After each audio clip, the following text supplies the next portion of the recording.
Zdravo svima! Danas ćemo malo pričati o Huawei Ascend V1 telefonu, prvom Windows telefonu ove kompanije.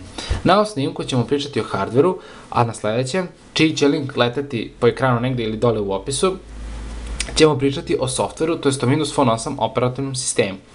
Kao što možete videti, Ascend V1 telefon ima vrlo zanimljiv dizajn. Kućište je, iako od plastike, kvalitetno odrađeno, a ono što mi se posebno sviđa na ovom telefonu, odnosno na njegovom kućištu, jeste matirana pozadina koja je mekana na dodir. Na zadnjem delu telefona se nalazi i kamera rezolucije 5 megapiksela uz LED Blitz, koja je vrlo kvalitetna, ali, nažalost, donekle osetljiva. Dešava se da i najmanji pokret ruke prilikom slikanja može poremetiti sliku. Nekad se dešava, ne stalno. Prednja kamera je, iako VGA rezolucije, takođe vrlo dobra. Ekran ima veličinu 4 inča, meren dijagonalno, i rezoluciju od 480x800 piksela, odnosno tačaka. Ona je dovoljno dobra da se skoro nikad ne vidi pikselizacija ekrana. Prilikom otvaranja neke, na primjer, internet stranice se ona može primetiti, odnosno pikselizacija, ali je to vrlo retko. Dobre osvetljenosti, dobre osetljivosti i veoma dobrih uglova gledanja. Ipak, to je IPS LCD ekran. Unutar kućišta je totalno druga priča.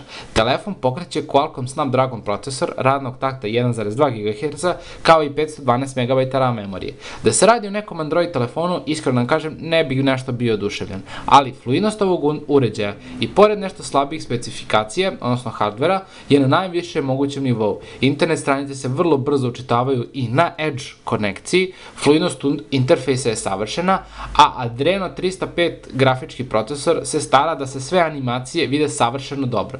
Unutar uređaja postoji 4 GB interne memorije, što je ok, ali potrebno je malo više memorije. Međutim, ukoliko vam je stvarno potrebno više memorije, možete ubaciti microSD karticu do 32 GB kada skinete zadnji deo poklopca i onda se nalazi slot za microSD karticu ovde, otprilike, tako negde. Broj konekcija i nije nešto velike, ali dobijate one standardne, poput Bluetootha, micro USB-a i Wi-Fi konekcije. Nažalost, Huawei se odlučio da izostavi NFC konekciju, a ono što mene najviše iznenađuje jeste odsustvo Wi-Fi hotspot podešavanja. Ali dobro, ne možete dobiti sve, zar ne? Baterija koju moram spomenuti je veoma dobra, dovoljna da drži čak i više od 2 dana ako ne koristite intenzivno ovaj telefon.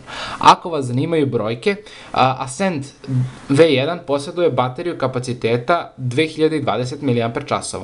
Moram još pomenuti dugme za kameru koja je neverovatno dobro odrađena. Pritiskom na njega, čak i kad je telefon zaključan, sad ćemo da zaključamo, zaključan je, pritiskom na to dugme kamera se može upaliti za manje od 3 sekunde, kao što možete vidjeti. Sada ćemo da stavimo da slikamo nešto, čisto da vam pokažem kako to izgleda.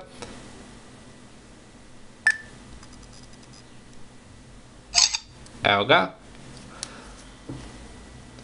Vidite, kvalitet kamere je stvarno na najvećem mogućem nivou, ali baš je na najvećem mogućem nivou.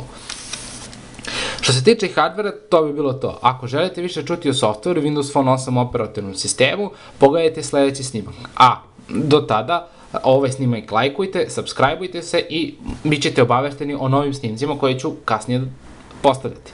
A do tada, vidimo se. Ćao!